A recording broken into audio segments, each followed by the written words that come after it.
Selamat siang. Salam sejahtera buat kita semua. Kembali lagi di Rumah Belajar Ilmu Komputer. Kali ini kita akan membahas tentang skripsi. Beberapa waktu yang lalu kita sudah membahas tentang bab 2, di mana sebuah riset atau penelitian itu membutuhkan sokongan sebuah kajian pustaka. Nah, bagi teman-teman yang belum melihat, silakan klik link yang ada di atas.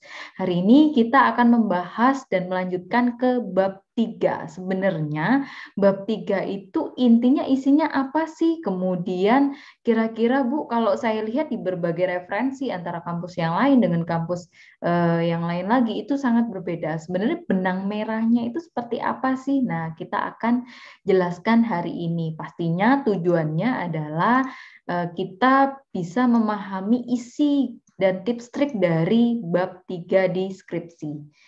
Oke, nah ada 4 hal pertama teman-teman yang harus teman-teman ketahui ketika mengerjakan bab 3. Yang pertama adalah pastikan panduan kampus masing-masing. Kenapa? Karena kita berada pada berbagai kampus yang berbeda gitu ya. Dan ketika kita menulis sebuah ilmiah untuk skripsi, masing-masing perguruan tinggi atau kampus itu dia pasti memiliki template masing-masing teman-teman. Walaupun nanti kita cari tahu ya sebenarnya kesamaannya di mana seperti itu. Jadi sekali lagi pastikan panduan kampus masing-masing supaya nanti teman-teman nggak bingung di akhir, banyak dicoretin gitu ya, soalnya tidak sesuai panduan kampus. Nah, yang kedua adalah mengetahui pendekatan penelitian kita. Kira-kira penelitian kita sebenarnya kualitatif atau kuantitatif? Nah, nanti kita bahas. Yang ketiga, kita harus tahu kira-kira penelitian Anda itu eksperimen, kemudian studi kasus, survei, atau yang lainnya. Dan yang terakhir pastinya kerjakan gitu ya. Kalau kita berbagai macam teori tapi nggak dikerjakan ya nggak selesai-selesai gitu ya. Oke, nah yang pertama kenapa kita harus memastikan panduan kampus masing-masing? Karena banyak sekali istilah yang berbeda teman-teman dari satu kampus yang lain gitu. Ada yang bab 3 itu metode penelitian, ada yang pembahasan, di dalamnya ada rancangannya gitu ya. Ada juga rancangan sistem itu sendiri. Nah, nanti teman-teman bisa sesuaikan dengan panduan masing-masing gitu ya. Kemudian pendekatan penelitiannya pakai kualitatif atau kuantitatif. Nah, kualitatif ini pada intinya adalah penelitian pemahaman terhadap sebuah objek. Ini biasanya banyak dipakai di bidang sosial ya teman-teman. Tetapi sebenarnya di bidang TI, katakanlah sistem informasi, ada juga yang memakai penelitian pendekatan kualitatif. Begitu juga orang sosial bisa jadi menggunakan nanti kuantitatif gitu ya. Jadi itu tergantung dari kasusnya. Nah, contohnya misalnya bidang sistem informasi gitu ya, implementasi teknologi acceptance model untuk mengukur penerimaan website PT XYZ katakanlah gitu ya. Nah, kemudian kalau yang kuantitatif itu kalau tadi itu pemahaman gitu ya terhadap suatu objek. Nah, kalau kuantitatif itu lebih menjelaskan bagaimana sih kita membangun penjelasan dari sesuatu itu, bagaimana sih konsepnya sebenarnya, cara kerjanya seperti apa gitu ya. Nah, sifatnya ini lebih ke objektif karena dia butuh verifikasi, observasi yang dikontrol gitu ya. Nah, kalau yang tadi sedikit berbeda, sedikit subjektif gitu ya. Jadi masing-masing penelitian pasti ada arahnya masing-masing teman-teman. Tetapi tidak memungkinkan kalau sosial pakai kuantitatif, kemudian orang sains pakai kualitatif atau mungkin gabungan keduanya gitu ya, bisa jadi. Oke, kemudian untuk metode penelitian ini ada banyak gitu ya. Karena saya berkecimpung di sains atau teknik, nanti yang saya akan bahas adalah penelitian eksperimen. Oke. Nah, diisi bab 3 secara umum sebenarnya sih satu hal, teman-teman. Jadi ketika saya kumpulkan berbagai referensi dari template beberapa kampus gitu ya, baik yang swasta atau negeri gitu ya. Sebenarnya ini saya pengen menunjukkan ke teman-teman bahwa jangan bingung gitu, sebenarnya benang merahnya mana gitu loh. Nah, benang merahnya sebenarnya bab 3 itu secara umum berisi tentang rancangan penelitian teman-teman dari proses awal, katakanlah data sampai evaluasinya, dari proses datanya itu dikumpulkannya seperti apa, data primer, data sekunder, kemudian arsitektur, kalau sistemnya ya seperti apa arsitekturnya, kemudian sampai ke proses. Nah, nanti kita akan bahas melalui contoh ya supaya teman-teman bisa benar-benar memahami. Dan secara umum sebenarnya bab 3 adalah blueprint, teman-teman. Blueprint itu sederhananya adalah rancangan kerangka berpikir kita gitu ya, yang secara sistematis.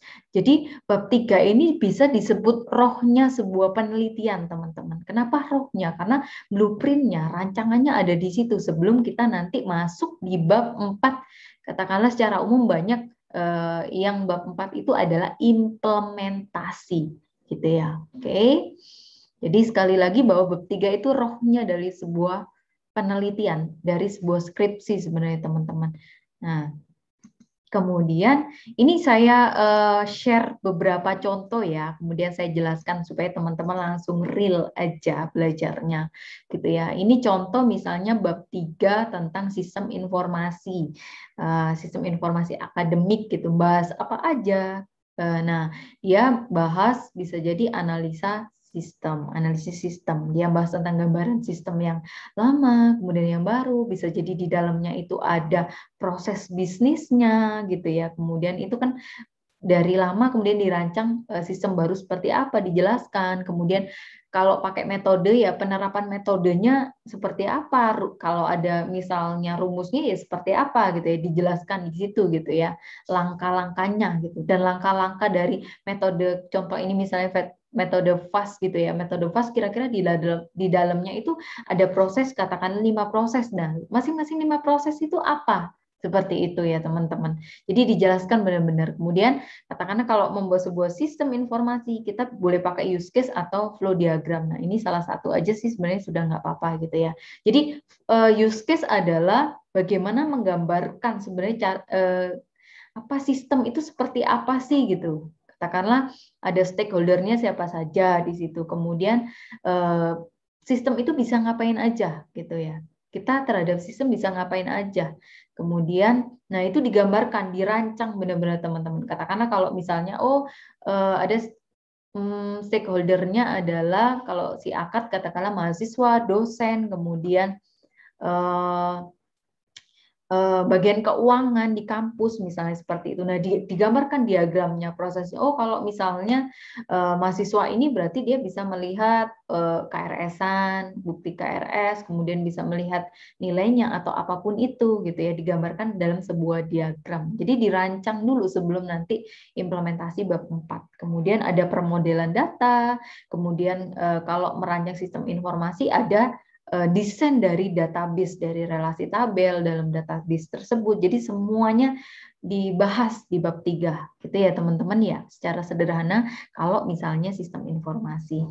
Next untuk nah ini misalnya bab 3-nya membuat sistem alarm berbasis RFID untuk sistem keamanan rumah gitu ya. Jadi contohnya misalnya ya dia bahas konsep dasarnya dulu gitu, RFID apa, radio frekuensi bla bla bla apa, kemudian karena ini membuat sistem keamanan buat rumah, kira-kira nanti desainnya seperti apa, peletakannya alarmnya di mana, kemudian katakanlah meletakkan RFID-nya di mana gitu, pembacanya RFID reader-nya di mana. Jadi digambarkan dalam sebuah rancangan gitu ya, teman-teman. Nah, seperti itu. Jadi bab 3 adalah rancangan teman-teman. Kemudian kira-kira RFID-nya reader-nya seperti apa, kalau tag-nya RFID seperti apa, kemudian rangkaiannya katakanlah ya, rangkaian dari itu kan ada elektronikanya pastinya ya. Nah, misalnya seperti itu ya harus ngecek kira-kira seperti apa modelnya. Gitu ya. Kemudian integrasi sistemnya. Katakanlah ya nanti kan ada sebuah tools, alatnya. Kemudian katakanlah kalau alarm ini bisa diakses secara ini ya secara internet. Nah, berarti kan harus ada apa namanya sinkronisasi, integrasi dan lain-lain. Harus terintegrasi juga dengan alarm, katakanlah dengan bunyinya. Nah, itu digambarkan dalam sebuah perancangan. Sehingga nanti ketika selanjutnya nah bisa lebih mudah. Kemudian contoh dari perancangan pengukuran emosi dengan sinyal otak menggunakan menggunakan EEG gitu ya. Nah, teman-teman, ini juga ada di kampus lain bab 3-nya perancangan perangkat lunak. Jadi namanya sebenarnya berbeda-beda gitu ya, tapi kita sudah mulai tahu ya benang merahnya sebenarnya bab 3 itu apa. Jadi ini contohnya jadi mengukur emosi seseorang entah marah, kemudian marah, happy, sedih dan lain-lain dengan menggunakan sinyal otak. Jadi nanti dipasang di sini apa namanya alatnya kemudian diukur sinyal otaknya gitu ya.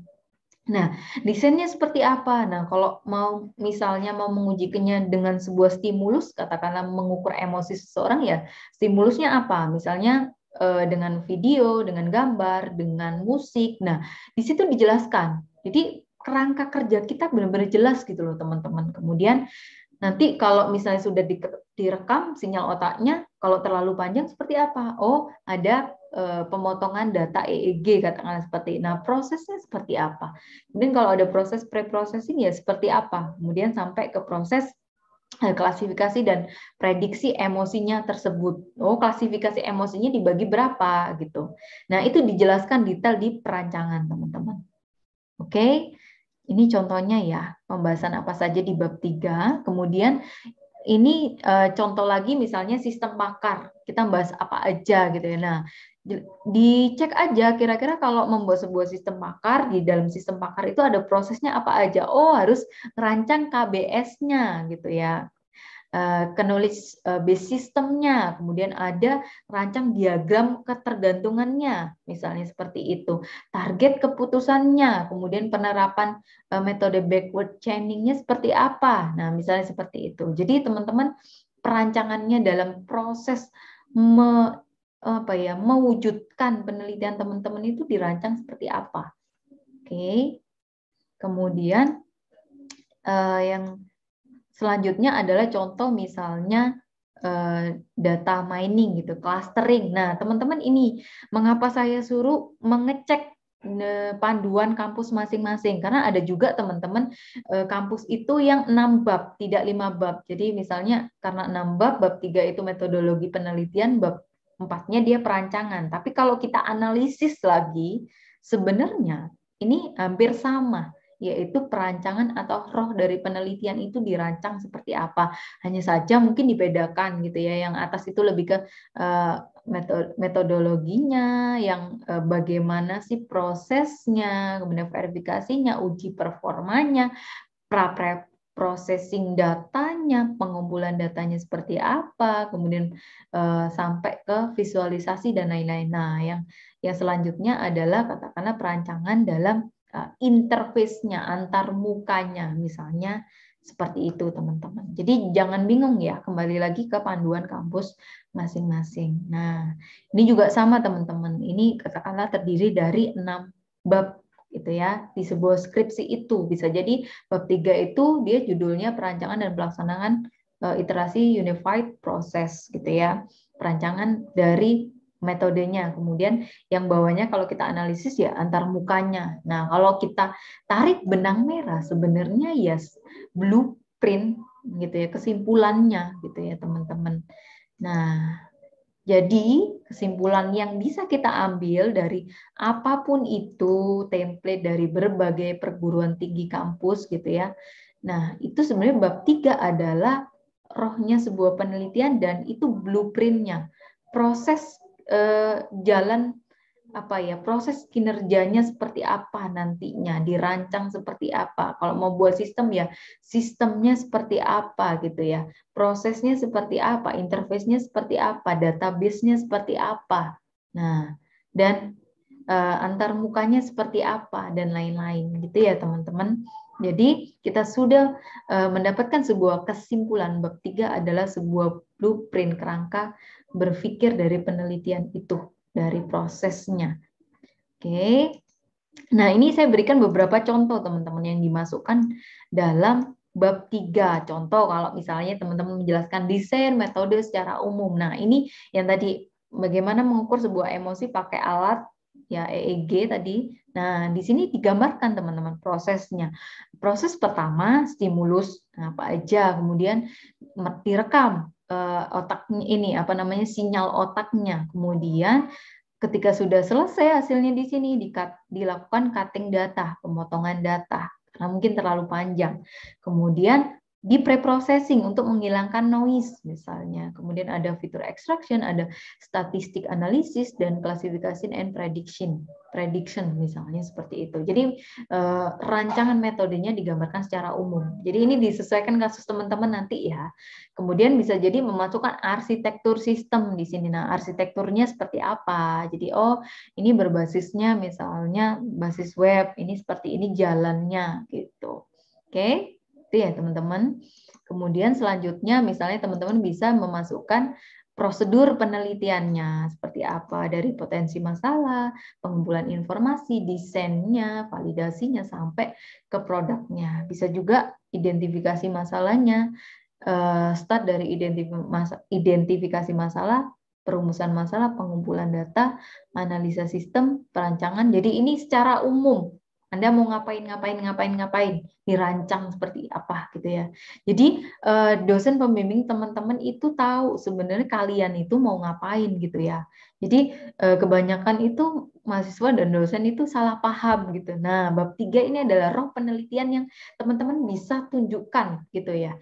Kalau teman-teman bisa membuat secara runtut dan bagus gitu ya, saya rasa tidak akan banyak pertanyaan gitu ya dari dosen pembimbing bahkan nanti pengujinya gitu ya, dia akan tahu sebenarnya alur berpikir penelitian teman-teman seperti apa gitu. Kemudian ini contoh misalnya kalau sistem informasi ya, jadi sekali lagi disesuaikan dengan kasusnya. Misalnya kalau sistem informasi di dalamnya masukin use case-nya. Katakanlah ini use case proses bisnis apa namanya di ATM gitu ya. Ada stakeholder-nya customer, ada ATM transaction, ada ATM technician, ada bank, misalnya bisa ngapain aja, bisa transfer fund, ada penarikan, ada deposit fund, maintenance, dan lain-lain. Kemudian kalau sistem informasi bisa juga dimasukkan rancangan relasi tabel dalam database Anda, gitu ya.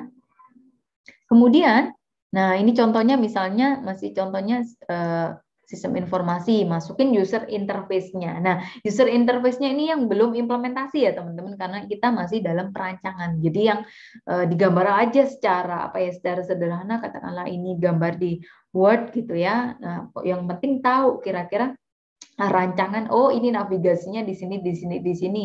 Ini isinya apa dan apa gitu ya teman-teman. Oke, ini masukkan ke bab 3 contohnya. Nah, ini contoh misalnya teman-teman tadi tentang alat keamanan di rumah gitu ya. Masukkan di sini rancangan sistem alarm RFID-nya. Letaknya di sini reader RFID-nya. Alarmnya sebelah sini sirenenya. Kemudian ini bagian mana gitu. Kemudian dimasukkan apa namanya diagram dari rangkaiannya, alatnya gitu ya, seperti apa. Nah, ini contohnya teman-teman. Nah, tips dan kunci untuk bab 3. Nah, ini penting ya. Yang pertama adalah terperinci dan runtut. Why? Karena semakin terperinci dan runtut di apa yang teman-teman jelaskan gitu ya, dosen pembimbing maupun penguji nantinya itu tahu benar bagaimana sih sebenarnya jalan penelitian Anda. Kebanyakan kalau kita misalnya nguji skripsi gitu ya, sebenarnya banyak yang terjadi ya salah paham gitu ya. Ini maksudnya apa, yang ini maksudnya apa gitu ya. Jadi teman-teman saya bisa membuat secara terperinci dan runtut. Biasanya nanti akan mengurangi gitu ya. Oke, mengurangi pertanyaan dari penguji yang jelimet seperti itu karena teman-teman sudah bisa jelaskan. Nah, yang kedua, ketika teman-teman menulis bab 3, bayangkan bahwa orang yang membaca bab 3 Anda itu tahu gambaran penelitian Anda, prosesnya gitu ya. Walaupun mungkin bukan di bidangnya, tapi dia tahu, oh prosesnya kayak gini lah, kayak gini, kayak gini, kayak gini, misalnya seperti itu. Kemudian sekali lagi tipsnya sesuaikan dengan penelitian Anda gitu ya. Kalau sistem informasi ya, oh berhubungan dengan adanya tabel, berhubungan dengan use case, misalnya berhubungan dengan apa. Kalau membuat sebuah alat, ya rancangan alatnya seperti apa, rangkaian dari elektronikanya seperti apa, tata letak, kemudian desain dan lain-lain. Oke, seperti itu. Sekali lagi bahwa bab 3 dari template banyak kampus, benang merahnya adalah itu kita menjelaskan rancangan kita, blueprint kita terhadap penelitian kita. Oke. Itu saja mungkin yang bisa saya sampaikan untuk skripsi bab 3 gitu ya. Tetap semangat, semoga bermanfaat. Terima kasih.